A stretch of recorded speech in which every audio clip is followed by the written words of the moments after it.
Lain perkiraan dokter, lain lagi rencana Tuhan. Ternyata Tuhan masih memberiku kesempatan untuk menikmati hidup ini meskipun dengan fisik yang cacat. Setelah 3 bulan menjalani perawatan di rumah sakit, aku diizinkan pulang.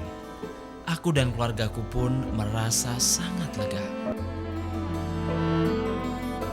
Adik saya diizinkan pulang. Saya pikir adik saya sembuh.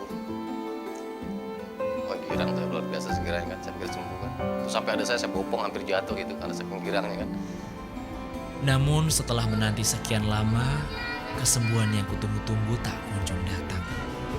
Keadaanku justru kian memburuk, apalagi ketika gips di kakiku dibuka. Belakangan, tidak hanya kakiku saja yang menjadi cacat, tetapi juga hampir seluruh badanku. Aku merasa hancur. Aku tahu masa depanku akan suram. Aku tidak akan dapat melakukan apapun. Jangankan untuk kembali bersekolah, duduk saja aku tidak sanggup. Tapi semua kekecewaan hanya bisa kusimpan dalam hati.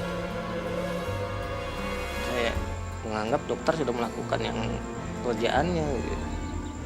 Untuk yang lain, keluarga saya juga ada sangat baik. Mau marah sama siapa gitu.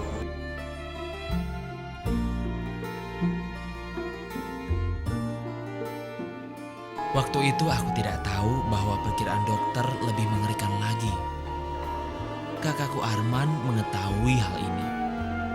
Tetapi ia sengaja tidak menyampaikannya kepadaku dan orang tua kami. Karena khawatir akan memperburuk kondisi mentalku. Aku baru mengetahuinya setelah umurku 30 tahun. Kemungkinan nggak sembuh gitu kan. Kita tunggu hasilnya setelah buka di GIF gitu kan. Tapi menurut analisa kami, dia bilang bahwa umurnya itu nggak lebih dari 2 tahun. Karena itu kan menyangkut hubungan sama otot, saraf gitu ya. Itu dalam jangka 2 tahun, otot jantung tuh akan kena gitu seperti kaki. Lain perkiraan dokter, lain lagi rencana Tuhan. Ternyata Tuhan masih memberiku kesempatan untuk menikmati hidup ini meskipun dengan fisik yang cacat. Saya yakin Allah memberikan ini buat saya dan ada yang udah dia tetapkan buat saya gitu. Kalau saya mati, ini tuh lebih baik buat saya. Kalau saya hidup, Allah udah tentukan saya hidup seperti apa, bagaimana, dan itu yang saya ikutin gitu. Meskipun begitu, keluargaku tak pernah putus asa dengan keadaanku.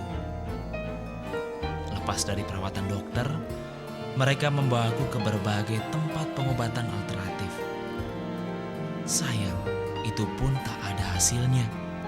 Yang pasti biaya perawatanku terus menggerogoti kocek mereka. Ibuku meninggal tahun 99 setelah sakit berapa lama.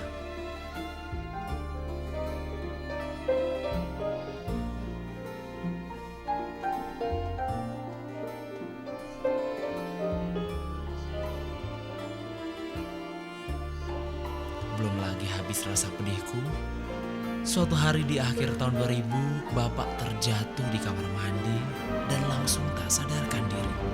Aku cemas dan panik, tapi tidak tahu bagaimana cara menolong karena badan yang cacat ini tidak dapat melakukan apa-apa. Namun demi bapak, kupaksakan tubuhku bergerak.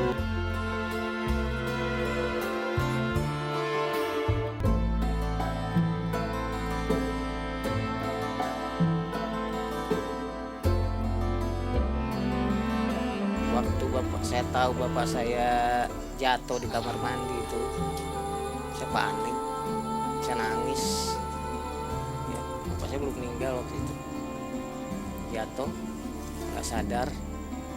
Saya turun, masih begini saya turun, ngesot lah itu orang bilang itu ya.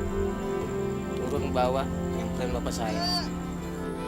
Saat itu aku sadar, aku akan kehilangan satu-satunya orang tua yang masih kumiliki. Bapak yang dengan tulus ikhlas telah merawatku. Bapak yang menjadi tempat aku perasaanku selama ini. Itu bapak nggak sadar tuh kan saya udah tahu. Saya pegang tangannya itu. Saya panggil. Dia nengok ke saya kan, sempat nengok. Matanya kan kosong itu kalau orang kena stroke gitu kan nggak sadar itu. Tapi dia sempat nengok saya. Nggak bisa ngomong juga kan bapak. Cuma gitu-gitu aja kan. Ya udah. Akhirnya diam. Nggak usah sakit ya udah. Saya ikhlas. Lepas saya.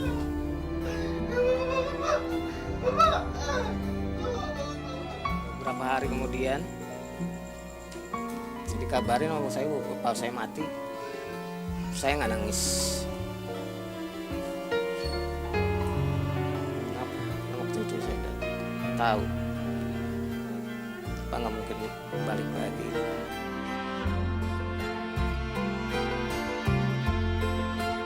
Satu-satunya yang kusesali, aku tak pernah berhasil membahagiakan Bapak. Seharusnya akulah yang merawat beliau di hari tuanya. Tapi apa mau dikata, hingga hari ini aku selalu terkenang Bapak dan kasih sayang